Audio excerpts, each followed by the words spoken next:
Welcome to DentiMax. In this video, I want to go over editing the default coverage table and new quick entry options that you have available to you. To begin, we'll start with the default coverage table, which is found under the setup screen in the top right corner, and then select Setup Default Coverage Tables. The default coverage table is what will load by default when you click New Insurance Plan from your insurance plan menu. You can edit the default per plan as needed, but you can also edit the default coverage table so that when you create a new plan, it's set up to your preferences. For example, if we click Edit, a lot of times insurance companies are now allowing the D4910 for perio maintenance to be covered at the same percentage as a pro fee. If you would like to have the D4910 as its own separate coverage line instead of embedded within this coverage range, you can set it up on the default so that it will always be its own separate line, and you can choose how to handle that accordingly per insurance plan. The benefit in this is that you're not going to have to create a separate line every time you need to, but it would always have its own separate line by default, therefore defining what the default coverage table is. So it is in your best interest to make the default coverage table the most detailed that you would like it to be so that you're not having to edit every single default coverage table. Keep in mind you can have multiple default coverage tables as well. So you may have one that's the standard 180/50 plan, which is what we're looking at here. You can also create a default coverage table for a 190/60 plan, or perhaps even an HMO plan, and have different varieties according to the different types of insurances that you take. The benefit in having multiple defaults is you can choose which default you want to load onto the plan according to that particular insurance. Now, if I want to edit our default coverage table, we have a new easy option for adding and separating out a coverage line, which I'll show you by clicking Insert Coverage Line. And then we have a new wizard here that'll allow us to enter what we want to be part of that coverage line. For example, the 4910. And even though that's going in the perio category, I'm just going to name it perio maint for perio maintenance. And then by default, I may decide to have that listed at 80% and then change it to the 100% when called for. Or if most plans I'm dealing with cover it at 100%, I would make that my default.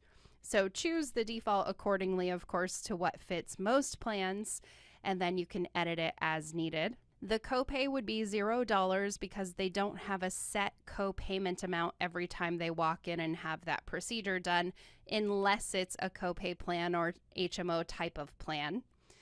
And then the deductible can be selected, again, according to whether or not you usually collect a deductible for 4910 on most of your plans, or if it goes based on a preventative deductible, which is typically nothing. So select according to what you find is most common in your practice and save your changes. And now with DentiMax 20, you'll see that it's automatically going to ask you if you want to break up the existing code range into two separate lines. We definitely want to say yes to that because you cannot represent the D4910 more than once on the default coverage table.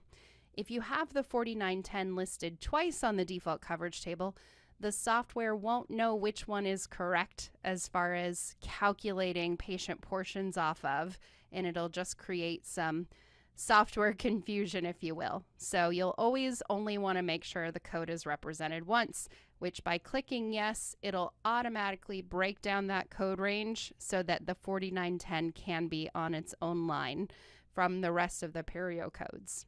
We can go ahead and save our changes if that's the only change we want to make, but I do want to point out there are other instances that you may want to set up on your default coverage table.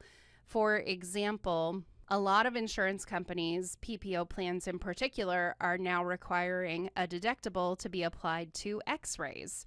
So if that's another situation that you're running into frequently, you can go ahead and insert that code range for x-rays in particular and break that out into its own category. So I'll go ahead and do the D0210 to the D0277, call it x-rays, and then coverage at 100%, and then whatever the deductible type is that's standard that I'm used to seeing, which for the practices I've been in, I would say preventative, which is no deductible, is more common than having a deductible. But again, if you're creating a separate default coverage table, maybe you want to represent the alternative in that case. So now when we are asked if we want to split up this code range into two separate lines, we're going to say OK. And now x-rays are represented on their own line, separate from the rest of the preventative code range.